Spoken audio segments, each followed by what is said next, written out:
Something they don't tell you about getting married is that if you're the kind of woman who's not male centered and you get married, your marriage will trigger so many women. Hey, my people, and welcome back again to another interesting video. It's your girl, Maria Davis, and thank you so much for tuning in.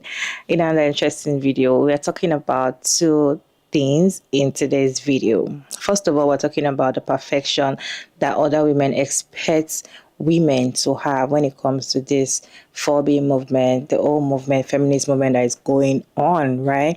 Other women expect you to join, other women expect you to already be in 10B. You see some people be like, I'm already in the 20B movement, and they look down on women that are only participating on the 4B, or they look down on women that do not even want to join the movement or just want to support it. They see that if you're not joining the movement, definitely you're not a girl's girl, right? So women are always thought to be perfect, and that is also affecting the movement. So I'm going to share a video about that. The second video we're talking about in today's video is when a woman has dissenter men, a marriage is always different from a woman that has not dissenter men. And the ones that are not dissenter men, when they see the marriage from afar, they are always jealous and be like, what are you doing? Those are the videos we're discussing in today's video, but we're going to discuss the dissenter men marriage first, then we'll talk about the perfection at the second video. Have you dissented men? How is your marriage like? How do people see you, and how do people judge you from the outside, the way you act, and how his marriage feels like when you have dissented men? How do your husband actually see it? For men that have not dissented men, men can also dissenter men, right? For men that have not dissented men, and you as a woman, you've dissented men, how does it feel like? How does your marriage feel like? Let us know down in the comment section while I read this video for you all to watch to the end, and I'll share my thoughts at the end of the video. Something they don't tell you about getting married is that if you're the kind of woman who's not male centered and you get married, your marriage will trigger so many women. And it's always the same type of woman. It's the type of woman who idolizes marriage, who makes having a boyfriend their whole entire personality trait, and they just want to get married so that they can say that they're married. But I'm telling you, I have experienced this firsthand, and my other friends who got married have experienced this firsthand. And I'm very intentional about making friends with women who are not male centered because I just feel like they make better friends. But there is just always a certain type of person in our lives. It's like their brains started glitching once we got married. And it's so crazy because the kind of women that I always meet who are super boy crazy and obsessed with the idea of being married, they don't realize that that is actually repelling what they want away from them. When you are just grasping at wanting a certain thing, I feel like it always pushes it away because you're almost worshiping the idea of something. And I always see people talking about how oh, my friend got married and she switched up on me and she dropped me, and people are always talking about how women get married and they never hear from them again. But let's talk about the reverse. Some of y'all switch up on your friends. It's not always the one who got married. It's not always our fault. Some of y'all start acting mad weird who's not male centered and you get married, your marriage. It's so interesting that this happens still at the point of marriage because it definitely happens when you're single. If you are a chronically single girl and you've kind of made it a point your whole life to be listen, I am okay with never getting married. I'm okay with being alone if it means that I don't have to compromise my standards and end up with someone who doesn't fully love, care, and respect me. There comes a point where people around you will start to think that you have these standards because no one desires you. And what's interesting is that if you have, especially a woman in your life who is this type of friend, the crash out won't happen when you are being pursued. The crash out will happen when you're being pursued and you reject someone. Because if you think about it, if someone comes up to you, let's say you're at a bar or something, and they start hitting on you and you start flirting back and blah, blah, blah, in that other person's mind, this just proves the point that oh, you only are decentering men because men don't approach you. Because look, a man came up to you and now here you are kiki yapping away, laughing it up with him without any consideration to the fact that maybe this is one of the few men that actually is fitting into your criteria of what you would potentially want in life, right? What happens is if a man comes up to you and you reject him, This like completely flies in the face of their theory that the reason why you have these standards is because you can't get a man. Because here you are, a man has approached you and you have just fended him off with no interest. And now it's a realization of the fact that like, oh, she is actually single by choice.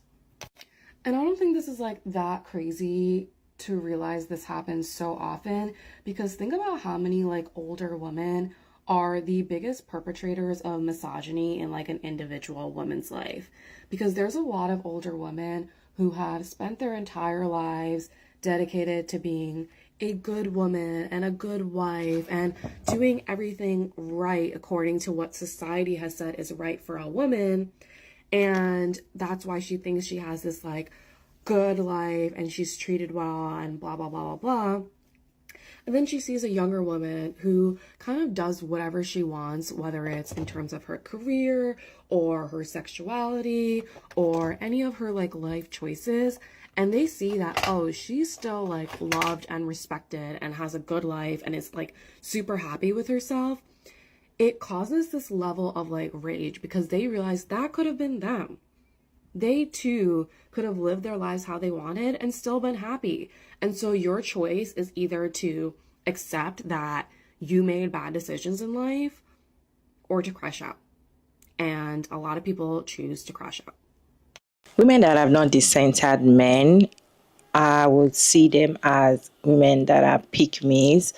And if they are married and they see you that you're not a pick me, it is strange to them the fact that you are not centering your life around your man, the fact that you're doing things and you just make decision, or you're going somewhere alone and you're like, why would you travel alone without your man? Why would you go to a date without your man? Why would you do this way? Why would you confirm a particular thing without your man? Like, they always like look you as if probably you're not happily married. Maybe you're sad, or maybe you hate your partner. There's a way they look at you. There's a way they see things. There's a way they judge you, which is normal, which is this is how most people see women that have dissenter men and are still in the marriage. Because if you're dissenter men, you cannot hide it. If you're truly dissenter men and you're married or you're in a relationship, it's not something that can hide. It's not something that is hidden. It's not a character that is hidden. It is something that the whole world is going to see, how you love yourself, how you center yourself, because we women, we're not taught to center ourselves in our lives. So we're taught to always do things for male validation. So if you are not doing things for male validation, even the fact that you are with a man, you're going to be fished out of the crowd, and people will see you like, what is going on? Is she really happy?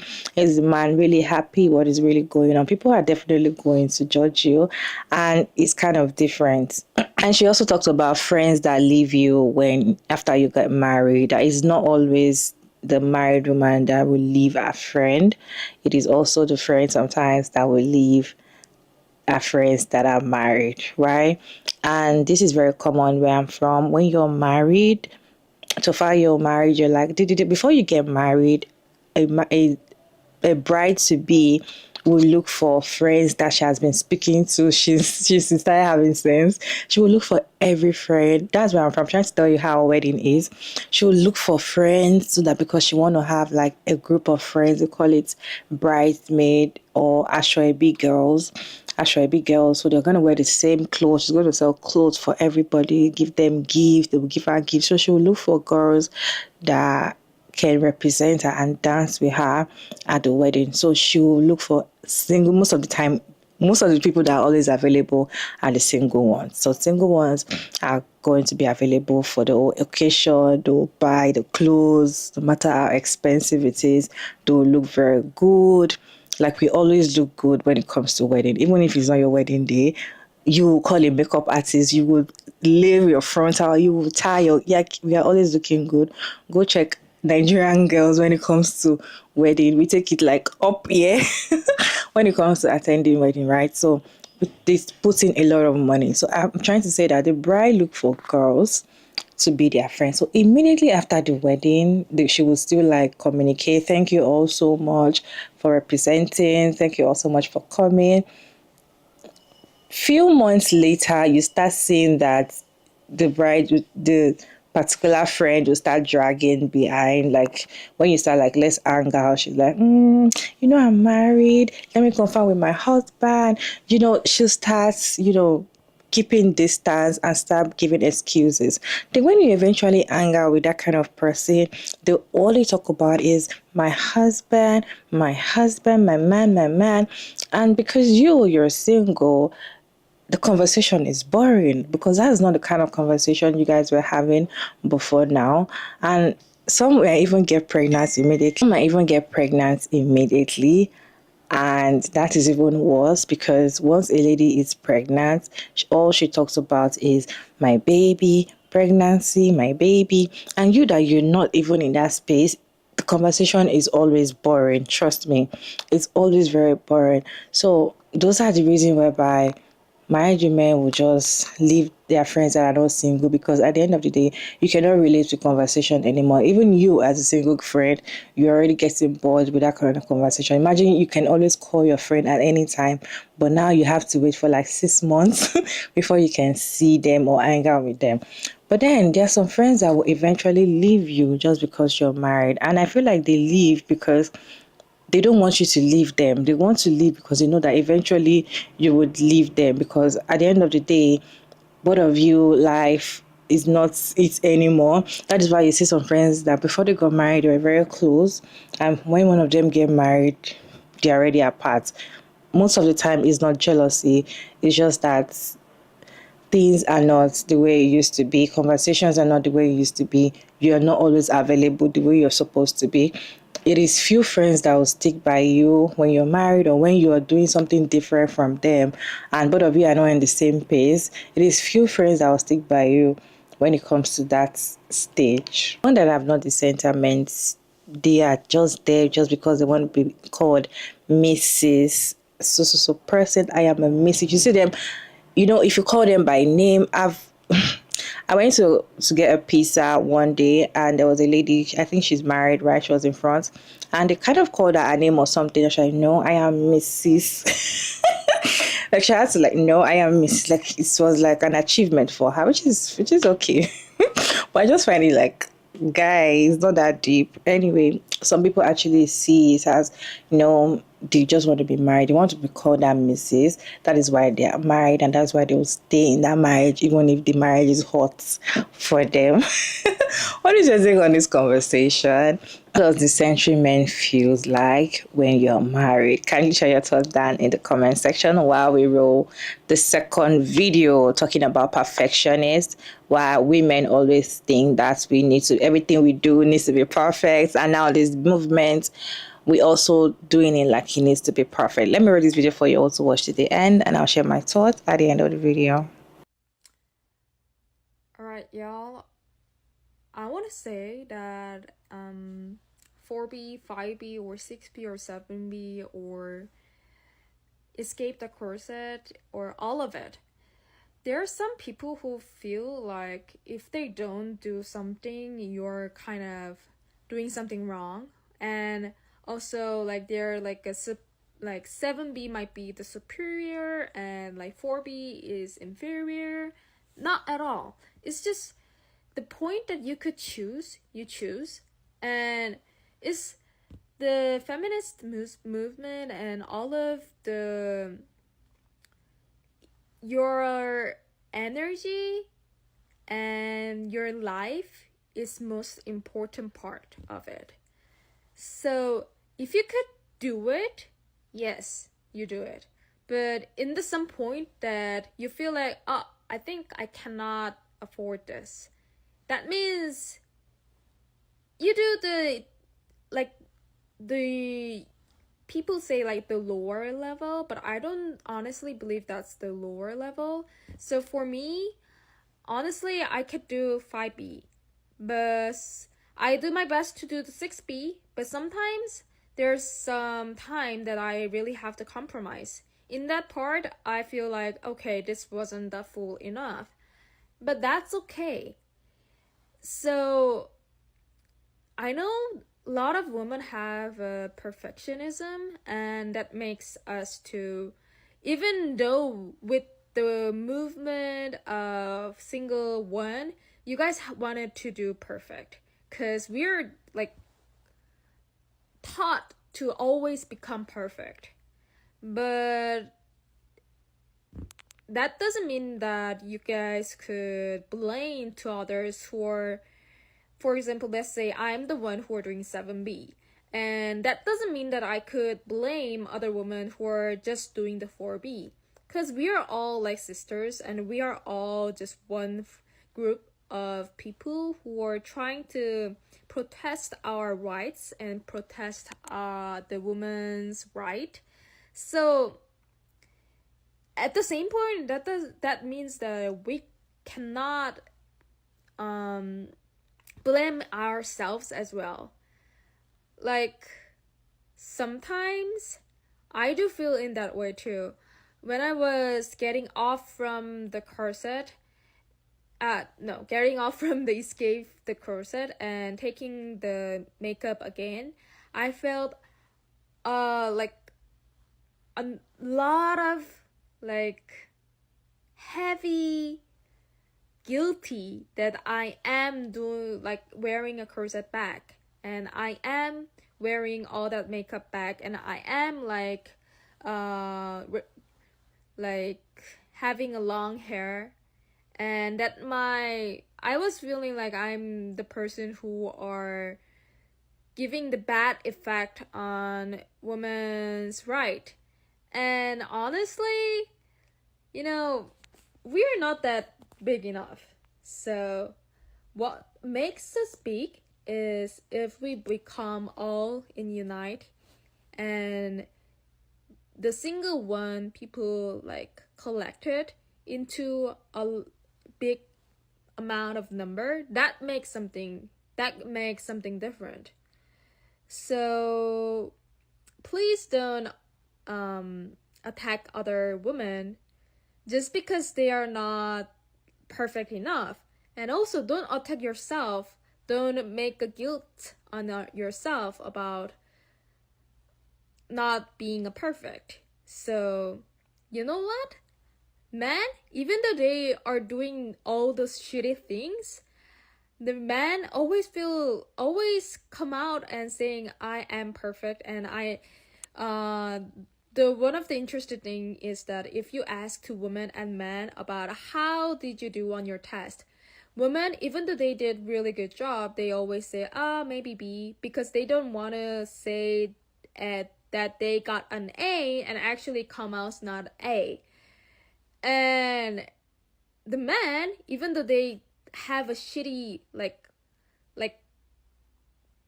garbage score, like for example, let's say the man got a D, but even though when you ask at them, they say like, oh, I got B, maybe A, something like this. Really, that's the difference. So that makes women to always try to be perfect and never say they are doing something before we reach the line of the perfect line. However, guys, sisters, I really don't mind. I really don't mind if you are actually doing the makeup and like saying I'm 4B, I am 6B, whatever. I don't mind. If you're trying to do your best, that means you're one of us.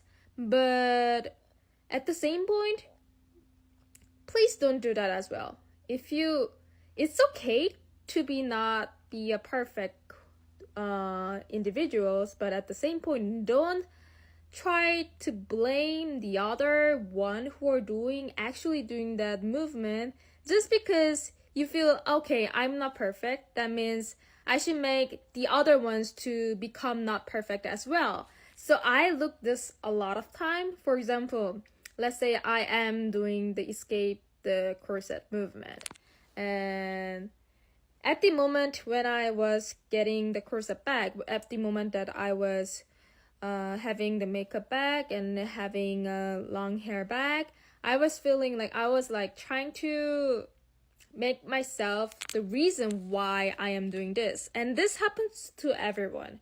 So But at least I didn't attack other ones, but some might do that. Some might attack the other one, like such as I think like that is not a corset, or I think having a makeup is important for woman life. But you're attacking other ones because you don't want to hear that you're doing something wrong. That is the truth beneath why people are attacking others. So what I want to say is, please just let ourselves free from all this perfectionism.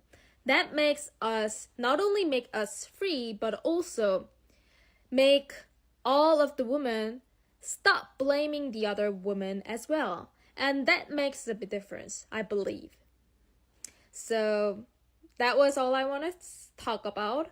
And honestly, I really feel why the other women do that, because I was also at some point I was doing that as well. So that is the reason why I really understand. And that is the reason why I want to make this video, to explain to others that this could happen. And I understand, but just let's stop doing that, so that we could unite, we could be more generous to the others, and we could be more generous to ourselves as well. That is really important, to save our energy, to being generous to ourselves, even in the movement of women movement, even in the 4B 6B escape the corset. That is really important, because if you're trying to be perfect every single time, that reach into the burnout. And if you burn out, that means everything is just stop, and that is worse. So non-perfect movement, I'm more than welcome. But if you're trying to do like as perfect as well, that is the moment that you have to look yourself, and is this okay? And is this okay for myself? And can I like do this? Can I burden this pressure? If you could, good for you. But if you couldn't, and if you feel it's kind of too much, you could just move down. You could, if you, even though you're doing 7B, and if you feel, oh, maybe I think this is too much for me, you can go down, just do the 4B. That's fine too. That is also important as well. So that's what I wanted to talk today, and bye. Today's movement, yeah, is getting very serious, and I like it. I've always liked 4B movement, even if I am not doing the 4B movement. I like the fact that women are joining the movement. I've always liked that movement since it came out. I love it. I wish it can stay. The people that are actually doing it, I wish it can stay. I wish they can stand their ground and just stay like that, because it shows that you have power over what you want. You have power over your body. Nobody's forcing you to do anything. You can choose not to do anything, and you've just like totally decentered this man. You center men totally, which is really nice, right? But then, because of after the election, things are getting, very tense, and the 4B movement is increasing. Before the election, the 4B movement got to 7B movement, and there were other addition and all of that. But now there is more. There are more movements coming on, and as the movements are increasing, some women are already like, okay, what is going on? Because I cannot keep up. I can only do this. So they're not feeling as if, oh, I'm doing the lower version. I'm doing the one that is not so high. I feel like I am not really into the movement and all of that. Why some are like looking down at people that are only doing the 4B, they've not gotten to 20B. Like me, I am in 20B. You are seeing 4B. Like, I'm not your mate. Some people actually see it that way, which is not like that. To be honest, I just feel like this movement is not the way some people see it as. the movement is not like that. And the thing is that you can also support the movement by not even joining the movement. You supporting the movement, I think it's about, I think that's 6B or 7B, I can't really remember.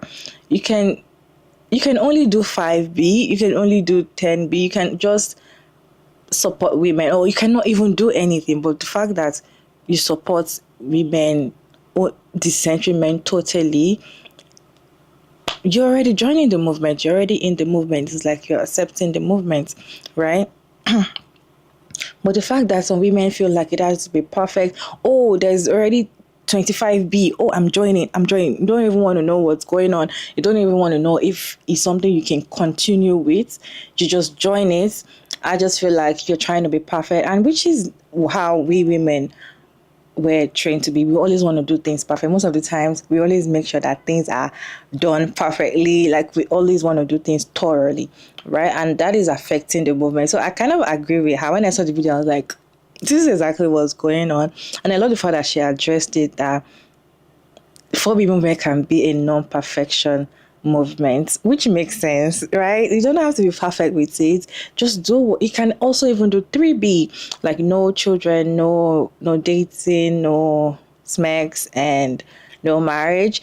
You can do no children. That is already 1B. Like that's something. Or no smacks. Like, you know.